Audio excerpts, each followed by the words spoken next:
Le premier serment d'Al-Aqaba.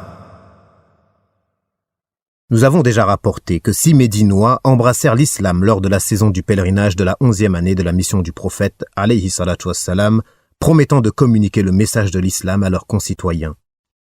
L'année suivante, à l'occasion du pèlerinage, 12 Médinois vinrent prêter serment d'allégeance au prophète, alayhi salatu wassalam. Ce groupe comprenait 5 des 6 hommes qui avaient rencontré le prophète, alayhi salatu wassalam, l'année précédente. Le 6e, resté à Médine, étant Jabir, fils de Abdullah, fils de Ri'ab. Les 7 autres étaient Mu'adh, fils d'Al-Harith, fils de Afra, des Banu Najjar, un Khazraj. Zaqwan, fils de Abdul Qais, des Banu Zurayq, un Khazraj. Ubada, fils d'As-Samit, des Banu Ghanam, un Khazraj. Yazid, fils de Tha'laba, allié des Banu Ghanam, un Khazraj. Al-Abbas, fils de Ubada, fils de Nadla, des Banu Sulaym, un Khazraj. Abul Haytham, fils d'At-Tayhan, des Banu Abdul Ashhal, un Aws. Et enfin, Uwaym, fils d'As-Sa'ida, des Banu Amr, fils de Aouf, un Aws. Ce serment fut plus tard appelé serment des femmes, car il comprenait les mêmes articles que le serment prêté par les femmes qui avait été révélé dans la sourate 60, l'examiner, lors de l'année de la conquête de la Mecque. Il n'y était pas question de guerre. Al-Bukhari a rapporté, d'après Ubada, fils d'As-Samit, que le messager de Dieu, sallallahu alayhi wa sallam, a dit « Jurez-moi allégeance, engagez-vous à ne rien associer à Dieu, à ne pas voler, à ne pas forniquer, à ne pas tuer vos enfants, à ne pas proférer de calomnie et à ne pas me désobéir dans ce qui est convenable. Celui qui respecte cet engagement, Dieu le récompensera. Celui qui commet l'un de ses péchés et qui en est châtié dans le monde d'ici-bas aura expié sa faute. Mais celui dont le péché demeurera caché, échappant ainsi au châtiment terrestre, verra alors son affaire se trouver entre les mains de Dieu. Il peut lui pardonner ou bien décider de le punir. » L'émissaire des musulmans auprès des Médinois. Ce serment d'allégeance conclu, le prophète alayhi salatu wassalam envoya à Yathrib, à Médine, Mus'ab, fils de Omer al-Abdari, radiyallahu anhu, qui fut ainsi le premier ambassadeur musulman, ayant pour mission d'enseigner aux Médinois réceptifs les principes de l'islam, ainsi que la tâche de propager la religion parmi ceux qui étaient encore polythéistes. Ce fut As'ad, fils de Zurara, qui l'hébergea à Médine. Beaucoup de Médinois étaient déjà préparés à la venue de l'islam, et le prosélytisme fut ardent, si bien que l'islam se répandit rapidement de maison en maison et de tribu en tribu. L'histoire suivante montre bien le succès que rencontra Mus'ab, fils de Omer, dans sa prédication.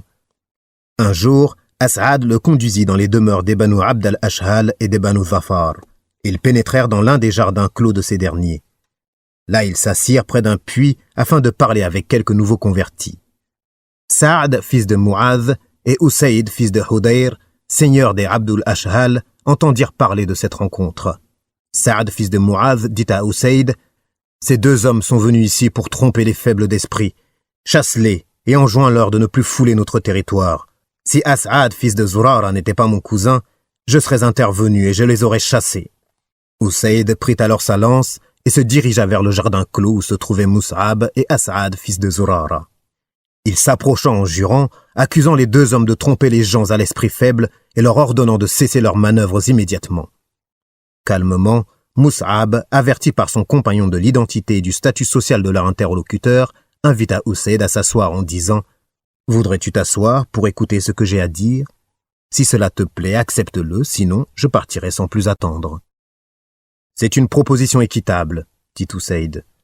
Il planta sa lance dans le sable, écouta Mus'ab, et entendit ensuite quelques versets du noble Coran. Son visage refléta alors de la satisfaction et de la joie avant même qu'il n'ait prononcé la moindre parole d'approbation. Puis il s'exclama « Que ces paroles sont belles !» Il demanda alors comment il fallait s'y prendre pour embrasser l'islam.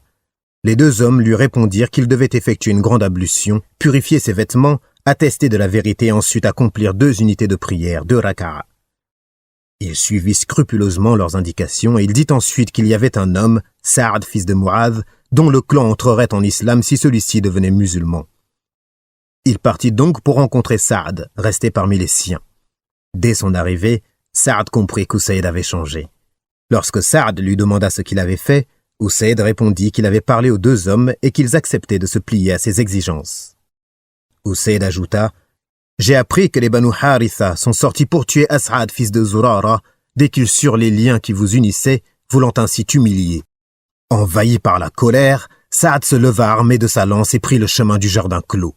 Arrivé auprès de Mus'ab et d'As'ad, fils de Zurara, il comprit le dessein d'Usayd. Un scénario identique à celui vécu par Usayd se répéta alors, et Saad embrassa l'islam. Il s'adressa ensuite aux membres de son clan, en jurant qu'il ne leur parlerait plus tant qu'ils ne croiraient pas en Dieu et en son messager, alayhi salatu wassalam. Le soir même, tous les hommes et toutes les femmes de son clan avaient embrassé l'islam, à l'exception d'un seul individu, Al-Husayrim, qui demeura réticent jusqu'au jour de la bataille d'Uhud.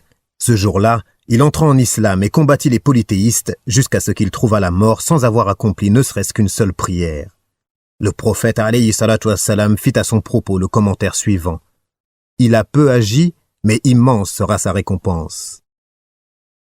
Mus'ab resta à Médine. Il mena sa mission avec zèle et ses efforts furent couronnés de succès.